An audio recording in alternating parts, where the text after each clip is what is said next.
TWM podcast.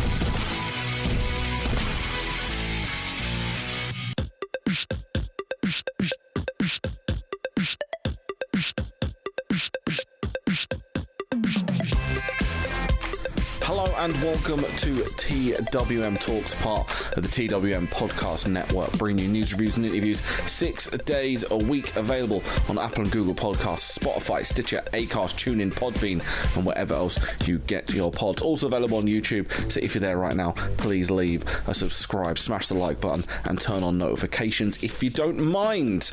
We are also brought to you by We Love Sport, a fantastic app that helps you find the nearest sports bar or pub that is showing WWE pay-per-views. They've hooked us up. They are helping us out with our WrestleMania viewings, and they can do the same for you. Up to 400 of the best sports bars and pubs in the UK at your fingertips. You can book front row seats as well.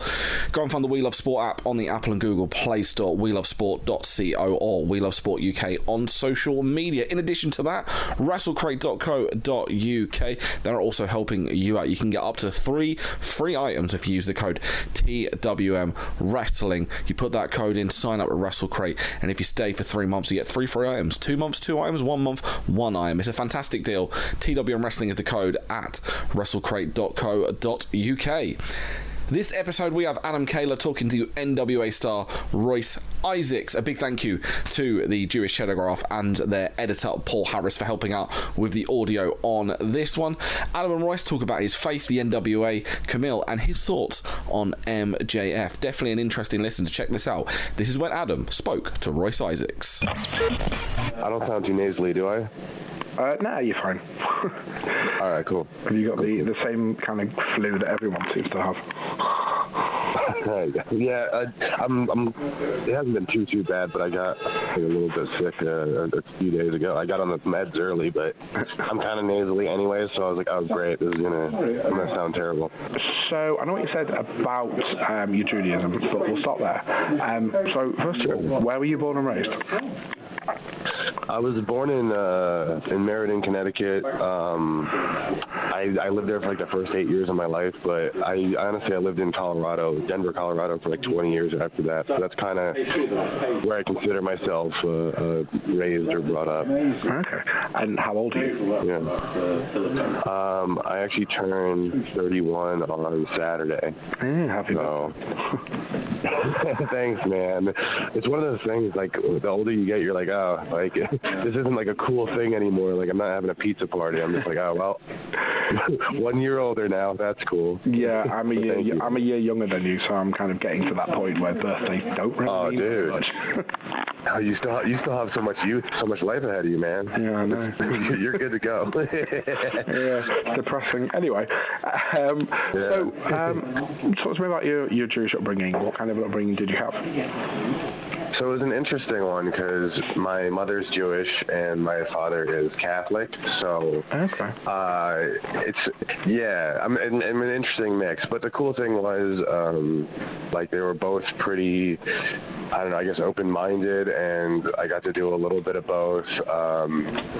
Leaned more heavily towards the Jewish side, definitely, but like there was never any pressure on me from either parent to be like, you have to practice one or the other.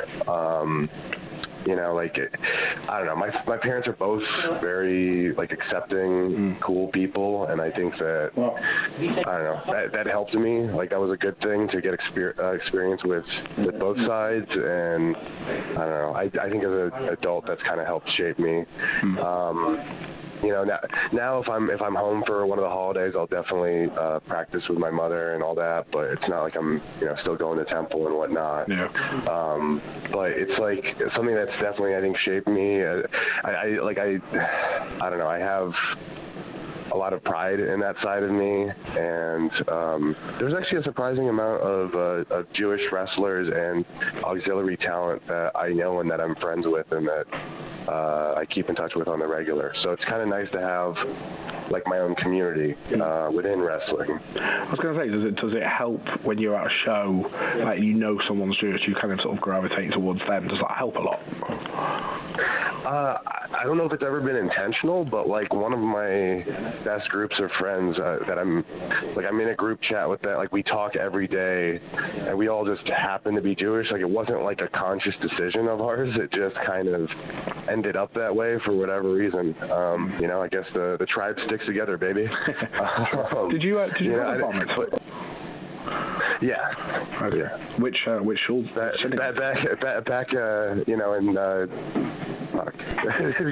years ago, back in the Stone Ages. Which synagogue did you have it at? Oh God, I could not tell you. I really could not tell you. I'm sorry. Yeah, so when you go home for the holidays and stuff, which holidays do you tend to celebrate now?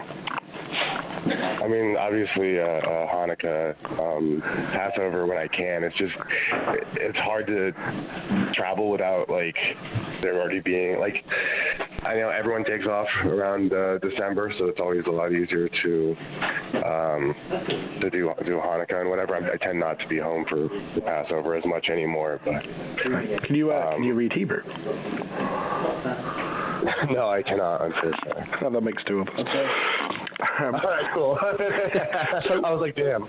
Yeah, I mean, I used to be able to, but now it's like totally gone to shit. No, I can't read it. Yeah, absolutely. So what about things like Israel? Was that important in your upbringing at all? Well, no, I never actually took part in Birthright, unfortunately. I should have. It's one of those things that, in retrospect, like, there's no, like, real good reason why I didn't, other than I had other stuff going on, and it was like real life was calling, and I was busy being, so like the first few years after college, I was like working. I hit the workforce heavy and this, that, whatever, and it's like, in retrospect, there was the rest of your life to do that kind of crap, especially if I ended up wrestling people in spandex and whatever, but, I don't know. It's like one of those things, like, I don't know why I didn't do it, but unfortunately, it's like, it's something I would like to do in the future. I know that there's been a few, within the last, like, year or so, a couple of events that have happened, like wrestling events in Israel, and it'd be really cool to be a part of something like that. But I don't know. I haven't gotten the chance to visit the motherland yet. Oh, fair enough. So you said you have two friends in the business. Who, off the top of your head, are some of your closest? So Chris Levin is a referee. He was kid ref on Impact. He just left there, but he's already kind of landing on his feet and doing some cool stuff. I know he just did the MLW tapings last weekend, I want to say. Blake Chadwick is a really, really good announcer down in Florida. He's like, I don't know, if you ask me, he's like the best unsigned announcer in wrestling today. Other than that, there's me and like MJF aren't like close friends by any means, so I don't want to misportray that, but like, I'm always friendly with MJF. He's always been really cool to me. He's a mensch, as you would say. I mean, not on screen, but in person. No, if he sees that, he's gonna be really mad at me. So if you want to post that I said that he's a bastard, then you can go for that, I guess. Fair enough. So let's talk about your wrestling career. How did you get started? So, I mean, as a kid, I watched it. As a kid, I was into it. Luckily, I came up during the Attitude Era. Like, I was, 8, 9 years old watching all that go down. So, like, I was into it. And then, I went to college. I was an athlete through all that. I did football, and I was an amateur wrestler.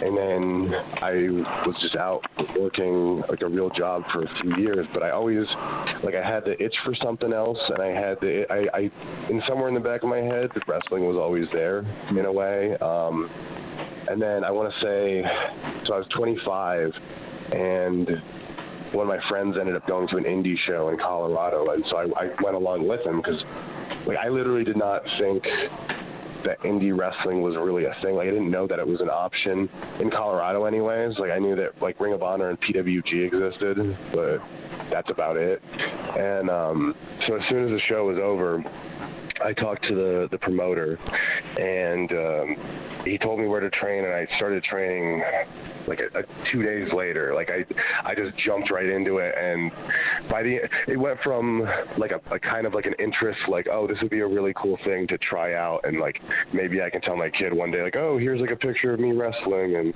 you know, maybe I won some small regional belts or whatever. And by the end of my first practice, I was like, I need to figure out a way to make this my job. And so I don't know, I just always dove in head first with it. I trained as much as I could, as often as I could, and like I got to this point where I couldn't really work like a normal 9-to-5 job, so I had to start, you know, finding ways to like piece together, oh, okay, like I guess I'm gonna like Uber, and then I'm gonna do these odd jobs, and then I'm gonna wrestle on the weekends, and then slowly it's kind of come around, and luckily all the stuff with the NWA has been happening this year, and you know, it's like wrestling's really up and running. Yeah, did you watch it growing up?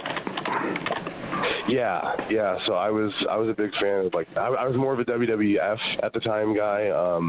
Stone Cold, The Rock, Kane, Mankind were kind of like my guys. Shawn Michaels, of course. I did watch a little bit of WCW for sure. And then I watched, I want to say, like, pretty much to the beginning of like high school. I fell off for a few years, and I kind of came back to it towards the end of college. I still am like a big Dolph Ziggler fan, and so I think that's like, I was like, oh, this guy's like the new HBK, and I got really back into it. I feel like he's been around and been the new HBK for about 10 years. He has. No, absolutely. Yeah. So I'm still a big Ziggler fan. I actually just saw his brother does improv comedy in Hollywood at Second City. So I just saw his brother perform, and his brother killed it. Oh, cool. So what did your parents make of you wanting to do it as a career? So, tale of two cities, my friend. My dad, from the get-go, was my biggest fan, because he was, I think, like, he was like the one that I watched it with as a kid. Like, I was always, you know, like either sitting on his lap or on the same couch as him or whatever, and we're watching, you know, pro wrestling together, and so. Like, he was, like, he still is and always will be, like, the guy that's, like, the most, like, hell yeah, like, wrestling, let's make this happen kind of thing.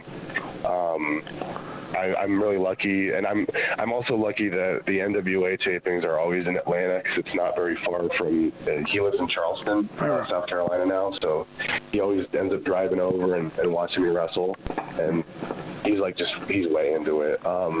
My mom is a really big supporter, and she's really into it, and she's a big fan now, I will say. But like when I first started, it would be like I would get this article, like she'd email me, oh, I found this article on wrestling, sweetie, and it would be like, man dies at 35 of brain trauma, and I'm like, Mom, like, it's not subtle, I know what you're trying to do here.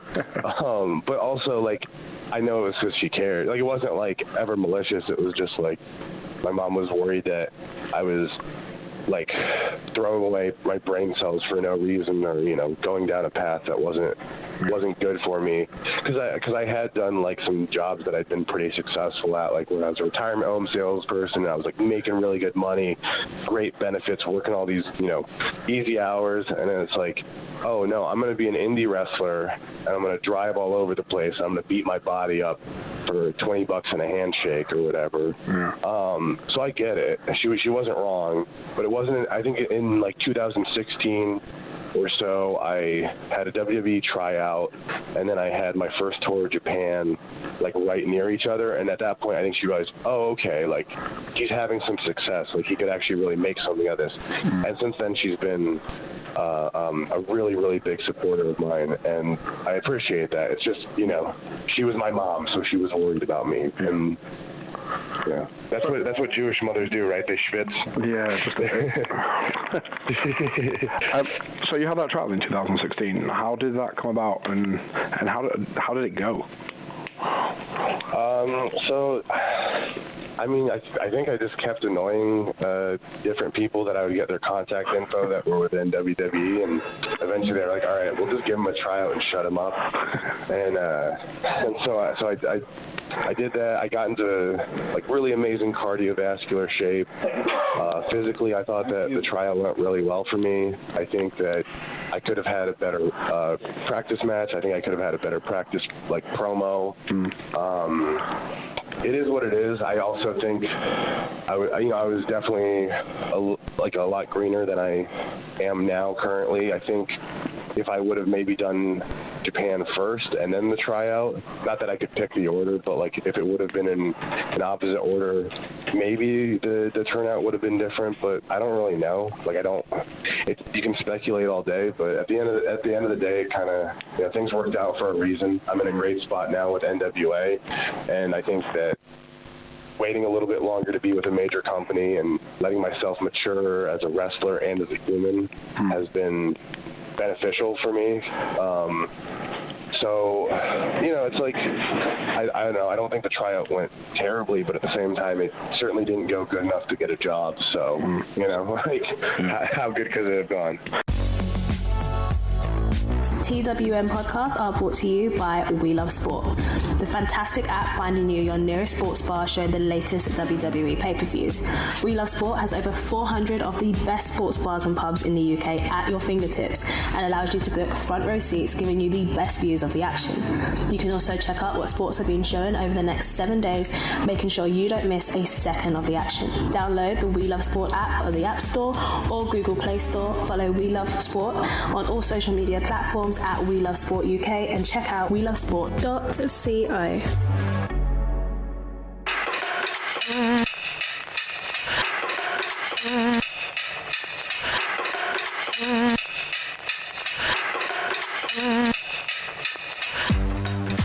TWM podcasts have joined forces with WrestleCrate, the original and best monthly theme, monthly wrestling subscription service to bring you a fantastic deal. If you use the code TWM Wrestling when you sign up to a monthly subscription at WrestleCrate.co.uk, you will receive a free item in your first month's box.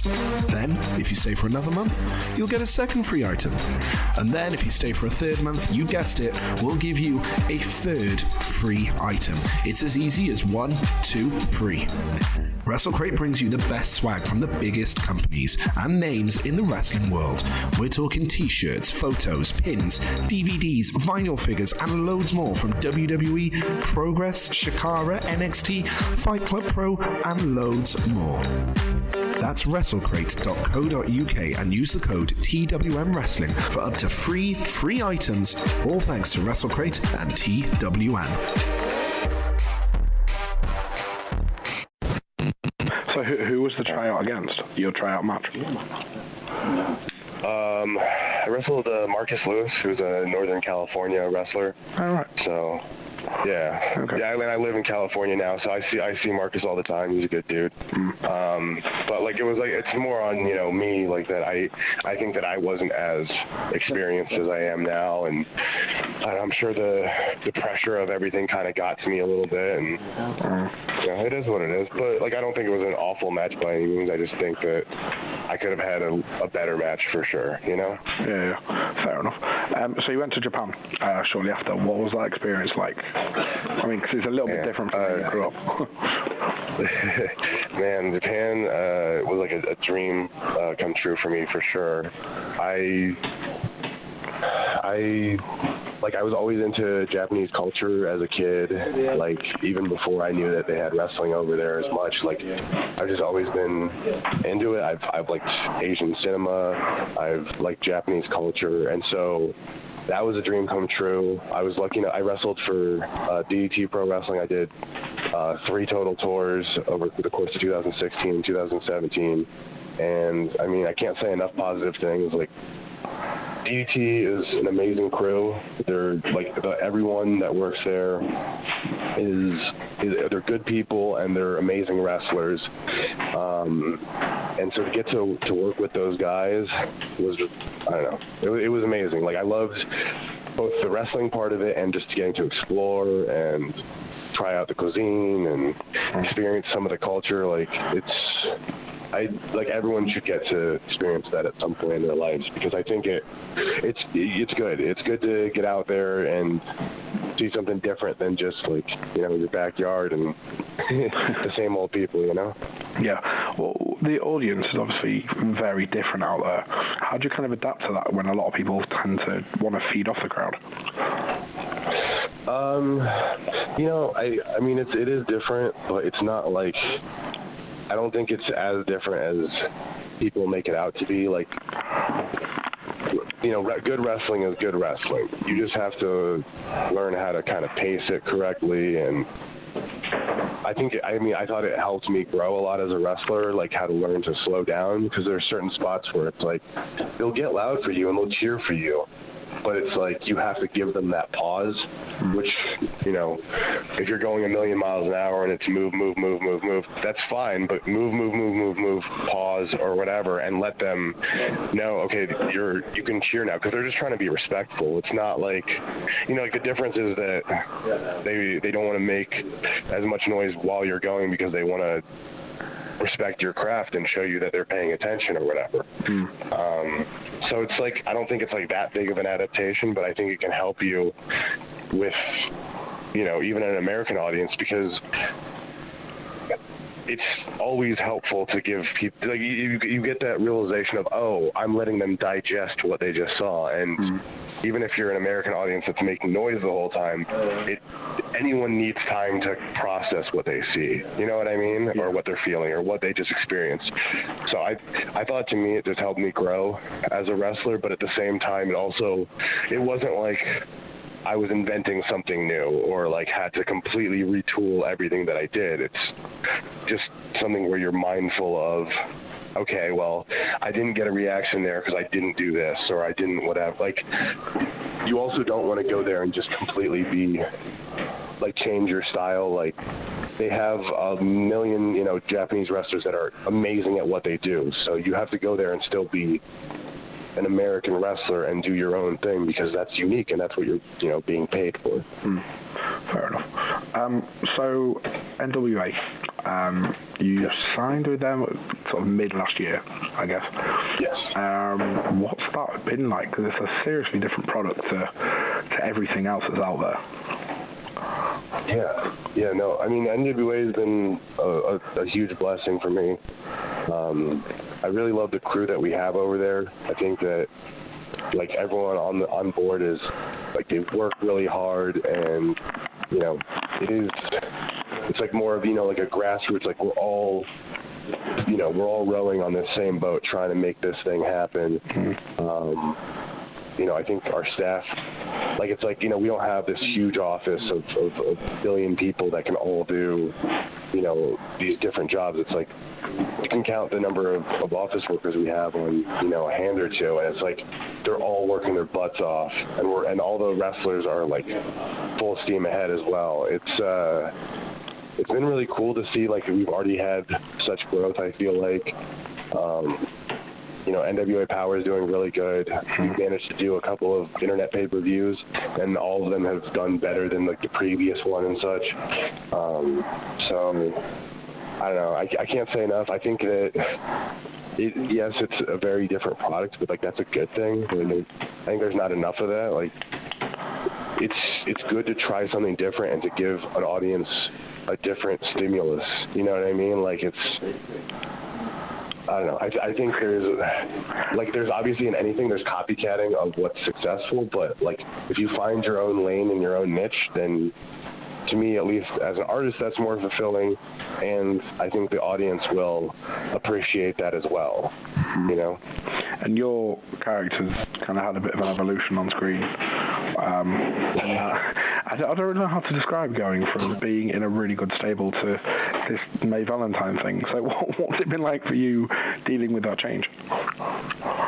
Oh, well, I mean, the cool thing is with NWA having a bit of a smaller roster, there's a bigger spotlight on you as well.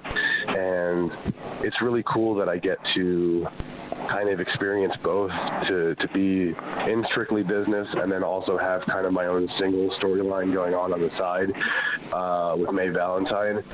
It reminds me of kind of like when I grew up in the Attitude Era. Just because someone was a tag team specialist doesn't mean they can't have a singles match or a single storyline. Obviously, Tom has his own storyline with Kamille as well.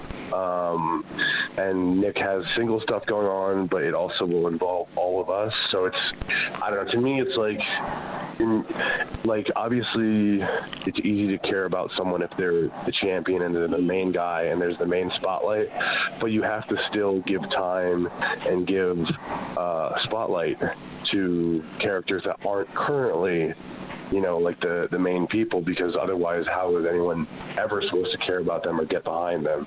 And this allows people to sink their teeth into Royce Isaacs from numerous different vantage points, if that makes sense. So to me, at least, I think that's wrestling done right, where you can really, like, you should care about every single person on the NWA roster. So it's not just me. It's like there's stories for everyone, and everyone's getting, you know, mic time. Everyone's getting time to wrestle, and I don't know. I think it's pretty easily digestible, and it gives all the characters a little more dimension. Has it helped you grow more as a performer than it would do working with sort of NXT or a company like that? You know, it's hard to speculate on how my growth would be elsewhere, but I do know that I've grown a lot with NWA, and I feel like I'm getting more comfortable with my promos in front of the live audience. I feel like I'm getting more comfortable with my wrestling in front of that audience. Like, I feel like everything's coming together really well for me, and so I'm really happy with how all that's been going. Okay, and where do you see it going in the next year or so? Because it's just started season 3, hasn't it? Yesterday. Yeah, we just started season 3. It seems like another good thing as far as NWA goes is that they're trying to continue growing, to try new things. Like, the next big event is the Crockett Cup, and that'll be in April. And so we're finally venturing outside of GPB Studios for the first time since we started taping. So that's going to be exciting. I think that's a big step, because obviously GPB is our home, but at the same time, for bigger events like Crockett Cup, it's nice to also have like a bigger event outside of, like just where you know what I mean. Like the studio is great, and I think the environment there is pretty amazing, because it's made for a really good interaction and whatnot. But it's also nice to show, hey, like, we're going to go to a different arena. We're going to have some more fans there. We're going to try to create an electric environment. And like the Crockett Cup, to me, you know, that's a great place for it. That's where the first event that I did for NWA was Crockett Cup 2019. So Crockett Cup is going to hold a special place in my heart, and it's really cool that on like basically the year anniversary of that, I get another chance to wrestle and perform, and to show that we can, you know, go on the road a little bit, even if it's still in Atlanta. It's, you know, it's not in our same home that we're always in. And how long are you signed with NWA for? So what I have currently is a 6-month contract with a 6-month rollover. So I should be coming up on I had a smaller contract before. I don't know if I should say all this stuff like publicly or not, but I have a little bit longer on my current contract, with the option to have quite a bit longer. Okay. Are you wanting to stay, or are you looking elsewhere? No, absolutely. I think we have a really good thing going here, but I think that we're just kind of getting to the tip of the iceberg. So I really am hoping that this is a long-term thing. I'd love to be with the NWA for, you know, as long as possible. I think what they're doing is really unique and different, and I'm super glad to have more eyes on me than I've ever had before. What reaction have you had from your friends and family with you being on the show? I mean, everyone's been really happy. Like I said, my dad can actually come to the shows and see me quite a bit more. And I have people from high schools hitting me up and saying how proud of me they are and how crazy it is to see me on such a big platform. And I got recognized at the airport the other day. That was pretty cool. It's like I don't know, man. I'm in a good place right now, so it's been nice. So, who on the roster do you want to work with that you haven't yet worked with?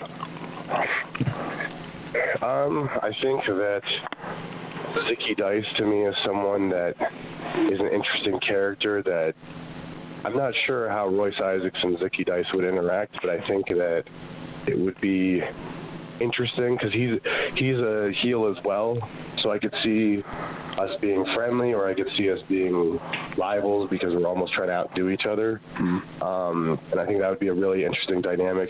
I think that Ricky Starks is another person that, obviously he's a face, and that would be much more classic interaction there, but I think that he's really talented. And so, like, to me, it's like you look at the biggest talents and then, the biggest talents for the future, and you try to make the most memorable moments and the most money with it. And I think that Ricky Starks is money, so I'd love to work with him. Okay. And there's some really good female talent on the roster as well, and one that you're in a group with is Kamille. What's working with someone like that been like? Because, I mean, she doesn't say anything, ever. Yeah, no, I think that's honestly, that's really, it's awesome because it's like there's different levels of, like, we have Nick in the group, and, I mean, to me, Nick has got to be one of the top 2 or 3 promos in the game today. Like, no matter how objectively you look at it, like, there's not many people that can talk on the mic better than him, if any at all. And then you have someone like Kamille, who is brooding and kind of like just more introverted and obviously does not say anything, but she still has so much character and personality, right? Like, she's still, like, she doesn't need to say, she doesn't need to talk for 5 minutes in order to get herself over or anything like she'll give you a look and you're like, oh wow, that just told a story. Yeah. So what's she like backstage? The NWA has different. What's up? I was going to say, what's she like backstage? She likes that kind of character backstage as well.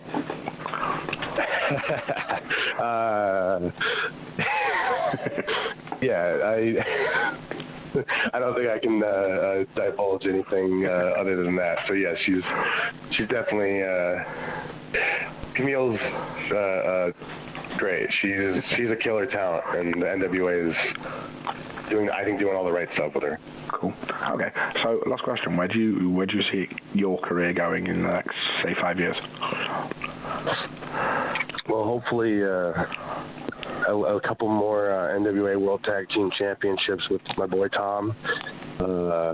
I'd really like to see the wild cards grow, and I mean, to be honest, that's hopefully a lot sooner than the next 5 years as far as that goes. With the opportunities that the NWA affords me to also do some singles work, obviously I'd like to build my singles profile as well, and I think that's very doable. So if I can just continue to have, Royce Isaacs as a brand, sorry to use such a millennial term for it or whatever, I kind of gag saying it, but if I can continue to build Royce Isaacs as a brand, both as a singles competitor and especially as a tag team competitor in the wild cards, like that's where I'm focused at. And honestly, I do kind of feel like I see myself more short term focusing on these goals than like 5 years. Like I started wrestling basically 6 years ago, so it's like, I obviously you want to look at the whole forest and not focus on a single tree too much, but at the same time, it's like that mindset of I'm working my hardest for my next match, and I'm working, you know what I mean? Like, it's like I am more focused on probably the next 12 months, and in the next 12 months, I see the NWA growing a lot bigger, doing a lot more shows, maybe some pop-up shows and some more pay-per-views and whatnot outside of GPB, as well as keeping the tapings going, and hopefully that means Royce Isaacs is getting more TV time as well as accolades and championships. Big thank you to Royce Isaacs. You can follow him on Twitter at Royce Isaacs. You can also follow Adam at Cailler, Cailler. We are at TWM Wrestle. Once again, a big thank you to the Jewish Telegraph and Paul Harris providing the audio. If you want to follow Jewish Telegraph, the link will be in the description, both on the website and on the podcast you're listening to right now. Check out our merch at twm.news. Just click shop. It's up there. Also, you can check us out. We're all on Teespring. Got loads of great merch up there in all sorts of colours, sizes and shapes. Go check it out there. Check out our stuff. Buy some merch. Help us out and also spread the word of TWM. Also, head We Love Sport. Download the app, the Apple and Google Play Store. Also, Wrestle Crate, TWM Wrestling. Use that code for up to 3 free items with your Wrestle Crate, wrestlecrate.co.uk. Leave a rating, review, subscribe, tell your friends. Thank you for listening, and we'll speak to you again